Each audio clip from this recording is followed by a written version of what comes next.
Bonjour, c'est Laetitia, des Carnets de Céleste.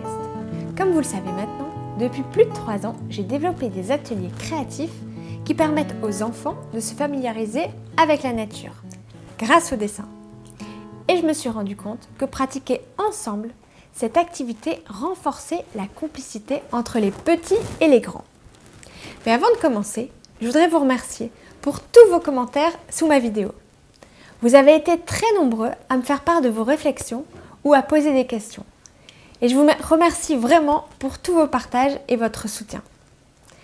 Et aujourd'hui, je vais prendre quelques minutes pour vous répondre. Bienvenue dans cette série de vidéos Ensemble, dessinons la nature. Dans la première vidéo, nous avons parlé des 5 pouvoirs du dessin. Et comme on l'a vu, le dessin a de vraies capacités pour activer le potentiel de nos enfants naturellement et en s'amusant. On a vu que dessiner ensemble, c'est un excellent moyen d'approfondir la complicité entre les petits et les grands. Au cas où vous n'avez pas vu cette vidéo numéro 1, je vous conseille de commencer par là. Dans cette deuxième vidéo, on va regarder quels sont les 7 critères principaux qui caractérisent les activités qui correspondent exactement aux besoins de nos enfants. Ensuite, on verra les raisons pour lesquelles il y a plein de parents qui n'ont pas encore mis ces activités en place. Et pourquoi moi-même, j'ai failli ne jamais créer mes ateliers. Mais j'ai bien fait de m'y mettre, parce que quand vous allez voir les témoignages qui suivent, vraiment ça donne envie. On y verra Céline, une jeune maman de 4 enfants aujourd'hui, qui a eu une vie active très intense et qui n'avait plus le temps de passer de bons moments avec ses enfants. Vous verrez aussi Sophie, avec ses 2 enfants, qui avait besoin de ralentir. En venant à un atelier avec son plus grand, elle s'est découvert une vraie passion pour le dessin. Et puis il y a Thomas, un jeune globetrotter, qui se croyait incapable de dessiner et qui est venu tester mes ateliers à la maison. 1 an après, il s'est retrouvé à animer des cours de dessin au Honduras. Et il y a aussi toute une série de témoignages que je vous invite à découvrir à la suite de cette vidéo, comme celui de Barbara, qui cherchait pour ses enfants une chouette activité qui les rapproche de la nature, et plein d'autres. Ils ont tous pratiqué mes ateliers avec leurs enfants et ont tout de suite vu que c'était facile et que ça se passait la plupart du temps dans un climat apaisé, complice et joyeux. Et en plus, les enfants adoraient ça. Mais avant de rentrer dans le détail du premier sujet d'aujourd'hui, je voudrais vous parler d'un élément fondamental. Quelque chose qui se trouve dans toutes les activités réussies. Quelle que soit l'activité qu'on va pratiquer avec notre enfant, si cet élément est absent, on n'aura jamais le sentiment d'avoir passé un super moment ensemble. De quoi s'agit-il? Eh bien, c'est simple. Pour qu'une activité soit vraiment réussie, la première chose à avoir à l'esprit, l'élément incontournable qui développe des liens complices et privilégiés avec nos enfants, le seul moyen de créer la relation dont on rêve tous, c'est que pendant l'activité, on doit absolument être entièrement là, complètement présent et uniquement dédié à nos enfants. On ne fait rien d'autre, juste ça. C'est-à-dire que je ne réponds pas à un texto, je ne range pas les affaires dans la pièce où l'on se trouve. Je suis juste là avec mon enfant. Et c'est là qu'on commence à partager un vrai moment de qualité. Un moment de qualité, c'est simplement un moment pendant lequel on a décidé de tout arrêter pour se consacrer à une seule chose, où nous sommes entièrement disponibles, où toute notre attention rejoint celle de notre enfant, dans une activité qui lui plaît. Et ça, vous verrez, c'est un vrai beau cadeau à lui offrir. D'ailleurs, je vais vous proposer un petit exercice à faire, là, tout de suite avec moi. J'aimerais que vous vous replongiez dans vos souvenirs d'enfance, quand vous aviez entre 5 et 10 ans. Est-ce que vous pouvez trouver 3 bons moments pendant lesquels vous avez fait une activité avec un grand? Une tante, un oncle, un parent, un ami de la famille, peu importe. Des moments qui, aujourd'hui encore, quand vous y pensez, vous font chaud au cœur. Pour moi, par exemple, je me souviens quand mon grand-père nous emmenait sur son tracteur pour aller sur ses champs et qu'on goûtait les légumes crus. Ou ça peut aussi être quand vous êtes allé toute une après-midi pêcher à la ligne au bord de la rivière avec un oncle, ou cuisiner avec une tante, ou si vous avez passé 2 jours de rando en montagne sous la tente avec votre parrain. Bref, vous pouvez mettre en pause là et pendant 2-3 minutes, notez vos meilleurs souvenirs. Et ensuite, regardez l'émotion qui vous vient quand vous y repensez. Allez-y, mettez sur pause. Et puis on reprend. Alors, est-ce que vous avez trouvé facilement? Est-ce que c'était agréable? Gardez ça en tête, parce qu'on va en reparler après avoir vu tous les critères pour une activité idéale. On commence tout de suite. Le premier critère semble évident, mais on va le rappeler. Pendant son activité, l'enfant doit être actif. Quand l'enfant fait les choses de ses propres mains, ça rend les choses concrètes et vivantes pour lui. On voit que l'enfant se concentre naturellement, il est heureux, il est totalement présent à ce qu'il est en train de faire. Et quelle satisfaction! Donc l'enfant doit être actif. Le deuxième critère, c'est que c'est l'enfant qui choisit. C'est important que l'activité l'attire, qu'il soit d'accord, qu'il en ait envie. C'est le plaisir qu'il ressent pendant son activité qui va lui donner l'envie de recommencer, de progresser. Malheureusement, en tant que parent, il arrive parfois que l'on choisisse à la place de nos enfants, en pensant bien faire. Et du coup, si on s'en aperçoit pas tout de suite, l'activité qu'on choisit pour notre enfant peut devenir une contrainte pour lui. Donc, que ce soit du foot, que ce soit du violon, de la peinture, c'est votre enfant qui doit valider la décision.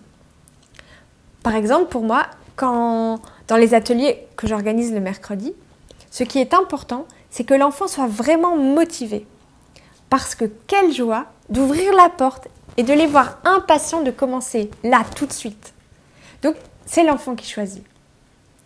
Ensuite, le troisième critère, il est essentiel que cette activité ait du sens pour l'enfant.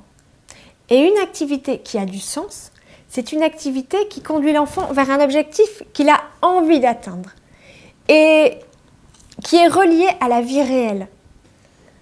Apprendre 3 accords à la guitare juste pour les connaître, ça n'a pas trop d'intérêt.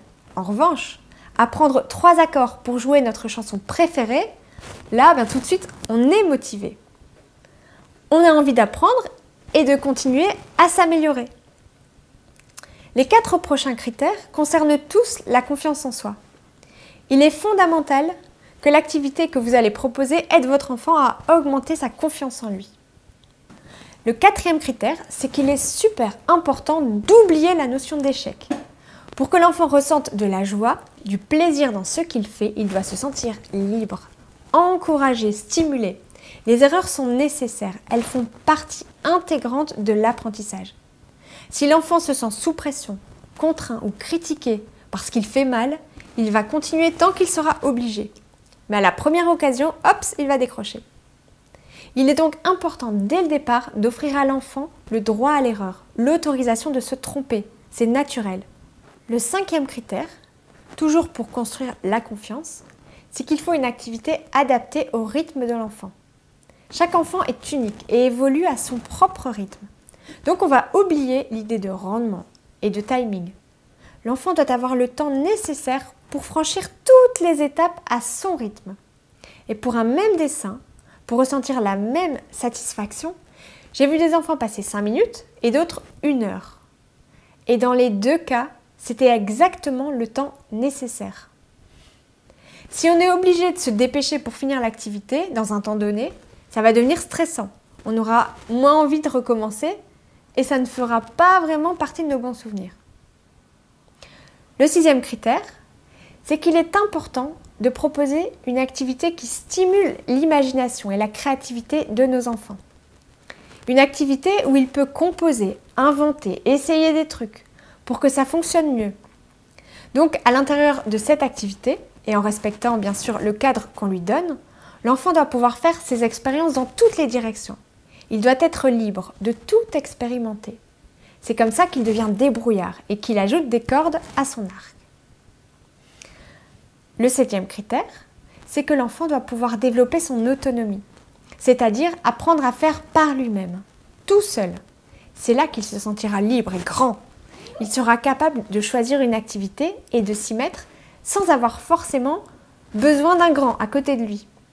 Et vous le savez, en tant que parent, c'est agréable et apaisant de ne pas devoir intervenir à tout bout de champ. Et ce qui est sympa, c'est de les voir heureux de se débrouiller seuls. Et si vous voulez que cette activité devienne vraiment constructive et dure dans le temps, c'est mieux que l'enfant puisse la pratiquer régulièrement et qu'il puisse s'y mettre dès qu'il en a envie. Pour résumer, une activité de qualité pour votre enfant, que vous l'accompagnez ou pas, c'est donc une activité où l'enfant est actif. C'est lui qui choisit son activité. C'est une activité qui a du sens. Et pour la confiance en lui, il n'y a pas de notion d'échec. L'enfant progresse à son rythme à lui. Il utilise son imagination et sa créativité. Et il devient autonome. Et tout cela aussi souvent qu'il le souhaite. Parce que l'activité est toujours disponible. En général, c'est lorsque la majorité de ces critères sont présents que l'on passe un moment de qualité dans une activité épanouissante et heureuse. Alors maintenant, vous pouvez reprendre vos 3 bons souvenirs d'enfance de tout à l'heure. Combien on parie qu'ils contiennent plus de la moitié de ces critères? Allez-y, prenez une minute et vérifiez. Et maintenant que vous savez qu'une activité bien choisie peut vous faire passer des moments inoubliables, ça vous ferait pas plaisir de pouvoir offrir des super moments comme ça à vos enfants? Eh bien, c'est exactement le but des ateliers que je vous propose. C'est ça que je veux que vous puissiez offrir à vos enfants. C'est ça que je cherchais à créer pour ma fille et moi. Mais il y avait tout un tas de bonnes raisons qui m'empêchaient de m'y mettre. Je me disais que j'aurais jamais le temps. Et puis il y a des jours où je doutais de mes compétences à lui transmettre quoi que ce soit. Je me demandais aussi si elle n'était pas trop petite. Et quand j'imaginais les ateliers à la maison, je voyais de la peinture partout. J'imaginais les tas de ses habits, des taches sur les coussins, sur la nappe. En fait, ça me décourageait carrément avant de commencer. Si vous faites ce genre de remarques, je comprends et c'est normal. Parce que c'est une évidence qu'on n'a pas le temps. On est plein de mamans à ne pas avoir le temps. Mais c'est pour ça que je voudrais vous faire écouter le témoignage de Céline. Elle avait une vie très active. Et comme elle le dit, elle en oubliait l'essentiel. Regardez. Bonjour Laetitia, moi c'est Céline, donc je suis une jeune maman de 2 enfants, Beluna et Aokan, de 6 ans et 4 ans et demi. Et je tenais à te faire ce témoignage pour te remercier de ton projet Les Carnets de Céleste. Parce que dans ce projet, moi j'ai pu me retrouver et retrouver vraiment une place, une complicité avec mes enfants pour partager un moment que je recherchais. Donc j'avais une vie active très intense et j'en avais oublié le principal, d'être avec mes enfants, de pouvoir partager des moments, même des courts instants. Et toi, tu nous as proposé une solution de partager un court instant, 5 minutes, 10 minutes, une demi-heure par jour ou alors par semaine. Et tout ça par un principe très basique, c'est-à-dire réapprendre à dessiner. Le dessin, il fait autant du bien aux enfants qu'aux parents. Ça, c'est quelque chose que maintenant, j'en suis plus que convaincue. Et avec les carnets de Céleste, ce que j'ai pu retrouver, c'était que Eluna, il a quand même demandé: maman, est-ce que tu peux me dessiner, est-ce que tu peux m'apprendre à dessiner tel ou tel un animal, une coccinelle, alors que ça faisait plutôt partie de ma profession et j'en étais pas capable d'aller dans une simplicité de dessin et tout en restant authentique pour un enfant. Par contre, avec ta méthode, ce que j'ai pu retrouver, c'était que pas à pas, étape par étape, ça a permis qu'aux enfants, tout en s'amusant, tout en étant avoir de la gaieté, de la complicité de maman-fille ou maman-garçon, et même papa-garçon, de retrouver quelque chose qui était tout naturel, tout très agréable. Comme Céline, j'avais pas le temps. Mais à un moment, moi aussi, j'ai remis de l'ordre dans mes priorités. Il y a des fois où la maison n'est pas aussi propre et parfaitement rangée que je le voudrais. Mais je préfère de loin passer une demi-heure avec ma fille, où on est heureuses toutes les deux, plutôt que de nettoyer le moindre recoin de la maison. Après ça, Il y a aussi une autre chose qui revient souvent et qui apparemment bloque pas mal de parents. C'est de croire qu'ils ne savent pas dessiner, qu'ils n'ont pas les compétences. Alors là, je vous laisse écouter le témoignage d'un ami globetrotter, Thomas, qui ne savait pas dessiner. Il est venu à la maison faire un atelier et 1 an plus tard, il se retrouvait animateur de dessin au Honduras. Écoutez-le. Salut Laetitia, me voilà de retour. Après 8 mois de voyage en Amérique latine, je fais une petite pause en Belgique avant de repartir au Canada. Tu te souviens, à l'époque, je n'osais pas dessiner, j'avais jamais dessiné quand j'étais petit. Puis tu m'as poussé à essayer, puis on a fait une interview où j'ai dessiné en direct. Bah, tu sais pas ce qui m'est arrivé, j'ai fini par être prof d'art dans une école au Honduras. Du coup, j'ai dessiné le colibri et d'autres de ces animaux avec mes enfants. J'ai fait quelques photos, quelques vidéos, donc je te les enverrai. Et voilà, je voulais te remercier pour tout ça. Au final, moi je savais pas dessiner et maintenant je suis pas un grand dessinateur, mais je peux dessiner des animaux et quelques autres trucs. Et ça me permet de passer des bons moments avec les enfants que je connais. Et voilà, c'est top, c'est top. Vous voyez, c'est parlant. En ce qui me concerne, je suis architecte. Et depuis plus de 10 ans, je dessinais quasi que des lignes droites sur un ordi avec ma souris. Donc, quand je vois certains de vos commentaires, ça me parle. En plus, si vous n'avez jamais eu l'habitude de dessiner, je comprends bien que vous puissiez vous sentir incapable d'accompagner votre enfant dans cette activité ou de vous lancer. Mais rappelez-vous de l'histoire de Thomas. Et puis pour moi, dès que je me suis replongée, j'ai réalisé à quel point c'était facile. Et quand les enfants de mon entourage me disaient « Waouh, qu'est-ce que tu dessines bien !» Moi, je suis nulle. Je me suis dit quoi? Il a juste 6 ans et il pense déjà qu'il est nul? Je me suis dit, ça, c'est pas possible. Les dessins qu'il voyait, ceux que j'étais en train de faire, c'était juste quelques traits les uns après les autres. Et ça, tout le monde peut le faire. Et c'est là, en fait, en me rendant compte à quel point les enfants et certains parents se sous-estiment, que j'ai décidé de faire ma première vidéo, pas à pas, pour leur montrer que c'était vraiment hyper simple. Il suffit d'oser, de s'y mettre et c'est tout. Et ça va aussi fonctionner pour vous, soyez-en sûrs. Et puis après, il y avait la question de l'âge. À l'époque, ma fille avait 3 ans. En général, c'est plutôt vers 5-6 ans, enfin à partir de 5-6 ans, que les enfants profitent de tous les avantages de mes ateliers. Mais quand on a commencé avec ma fille, même si c'était encore de l'ordre du gribouillage, on passait déjà des moments délicieux. Et pendant mes ateliers, bien sûr, je vois aussi des enfants de 10, 11 ans, parfois plus, qui se passionnent toujours pour ce qu'ils dessinent. En fait, il n'y a pas d'âge pour dessiner. Et le mieux, c'est peut-être encore quand je vois un papa ou une maman avec son enfant, assis côte à côte, ensemble, en train de dessiner. On va écouter Sophie. Moi, c'est Sophie Duhayon. J'ai 2 petits garçons de 4 ans et 7 ans maintenant, Roman et Raphaël. Je suis allée à un atelier de démonstration à la Maison de la Culture et je cherchais à améliorer le bien-être de mes enfants et notamment à canaliser mon grand.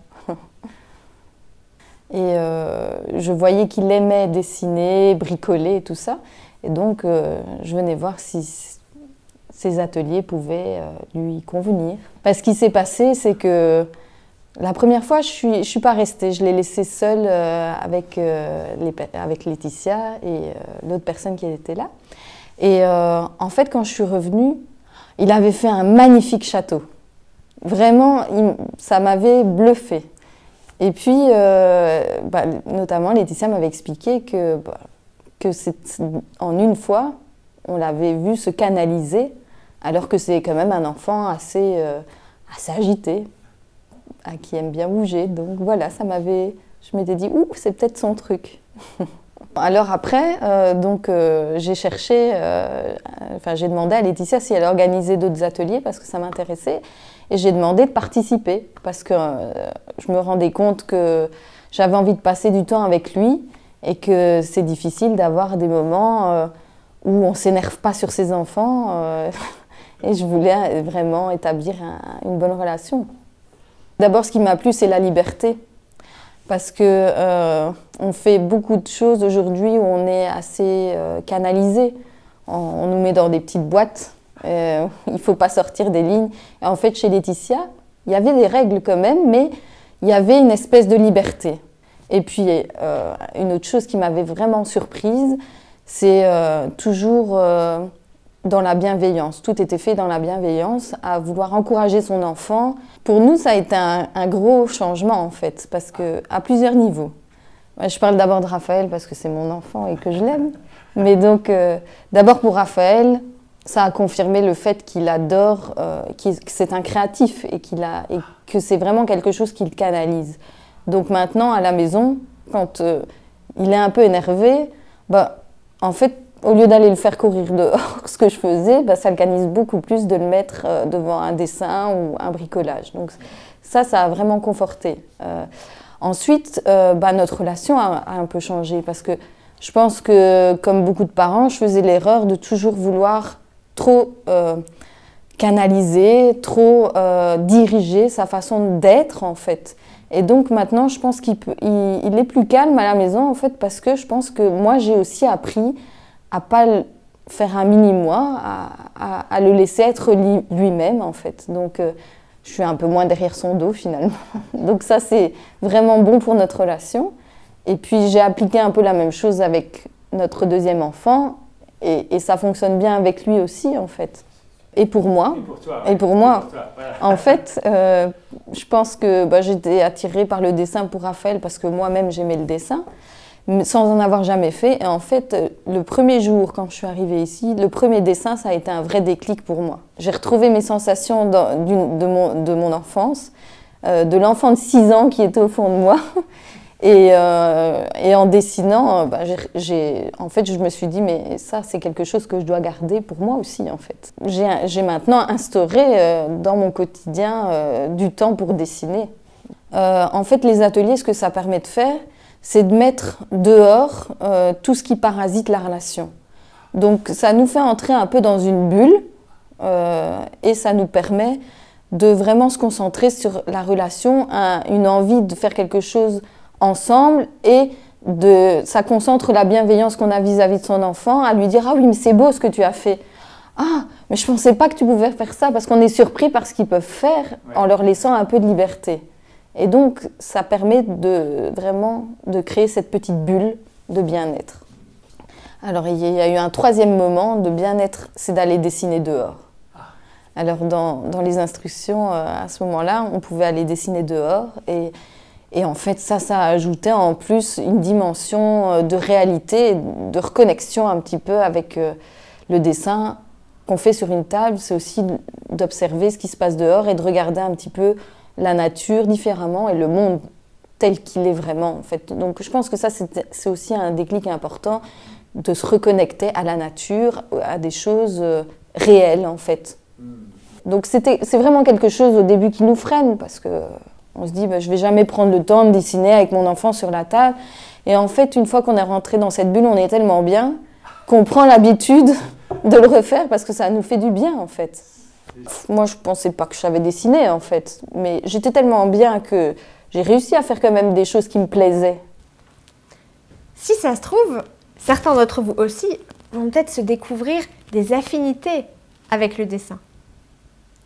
Et si vous vous imaginez que pour cette activité, il faut disposer d'un atelier d'artiste avec du bazar, de la peinture partout, des pinceaux dégoulinants de couleurs, bon, ça, c'est une ambiance géniale et j'adore. Mais pour un atelier d'une demi-heure, c'est pas du tout ce que je vous propose de faire à la maison. Ce que je vous propose, c'est beaucoup plus simple, beaucoup plus facile. D'ailleurs, pour ceux qui m'ont posé la question concernant le matériel, ne vous inquiétez pas, vous verrez, c'est tout simple. Il y a une seule règle à respecter. Les enfants ont besoin de matériel de qualité. Parce que des crayons avec des mines qui cassent tout le temps ou des couleurs sans pigments, qui colorient rien du tout, c'est pas avec ça que l'enfant peut ressentir le plaisir de créer. Voilà, après avoir fait le tour de toutes mes questions, et une fois que j'ai compris tout ce qui me bloquait, toutes mes craintes ont disparu. Et il ne me restait plus qu'une grande envie de m'y mettre tout de suite avec ma fille.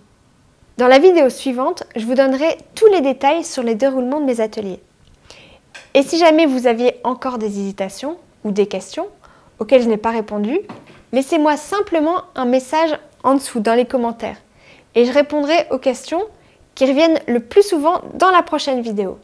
Vous l'avez vu, il y a eu beaucoup d'informations au cours de cette vidéo pour vous aider à choisir une bonne activité ou pour augmenter le niveau de complicité avec votre enfant. Alors maintenant qu'on a vu tout ça, voilà ce qu'on peut faire. On fait rien et on attend la rentrée prochaine ou le prochain moment favorable pour essayer de trouver une nouvelle activité qui corresponde aux bons critères. Ou bien, si vous voulez prendre les choses en main, dans la prochaine vidéo, je présenterai mon nouvel atelier de dessin et comment vous pouvez faire pour le mettre en place avec vos enfants. Vous verrez comment je crée un bel environnement et comment on démarre. Je vais vous expliquer comment ça marche et à partir de là, vous pourrez décider d'offrir à vos enfants ces super moments dont ils se souviendront longtemps. Vous verrez aussi dans cette vidéo que vous pouvez réussir à dessiner tous les sujets de mes ateliers, même si vous pensez n'avoir aucun don. Si vous travaillez dans une école, on verra une nouvelle façon de transmettre du contenu pédagogique de qualité en dessinant. Je vous présenterai un écosystème complet qui passionne les enfants. En parlant de mes ateliers de dessin, plusieurs personnes m'ont indiqué dans les commentaires avoir des questions à propos de cette activité et je profiterai de la prochaine vidéo pour y répondre. Mais avant ça, ça me ferait plaisir que vous me racontiez un de vos 3 meilleurs souvenirs d'enfance et l'émotion qui s'y rattache. Et qu'est-ce que ça apporterait à votre enfant de vivre régulièrement des moments comme cela, avec vous? Si vous vous souvenez de Céline, de Sophie, de Thomas, qui nous ont donné leur témoignage, ce sont juste des gens comme tout le monde, qui pensaient ne pas y arriver. Et pourtant, chacun à leur niveau, ont été bluffés par les résultats. Eh bien, comme eux, quelles que soient vos craintes ou vos hésitations, dès que vous allez vous y mettre, ça va fonctionner. Parce que le dessin, c'est tout simple. Et ça a des vrais pouvoirs. Et vous verrez que la magie des ateliers, ça va opérer pour vous comme pour vos enfants. Pour continuer d'avancer, on se retrouve dans la prochaine vidéo. En attendant, j'ai hâte de lire vos commentaires. À bientôt!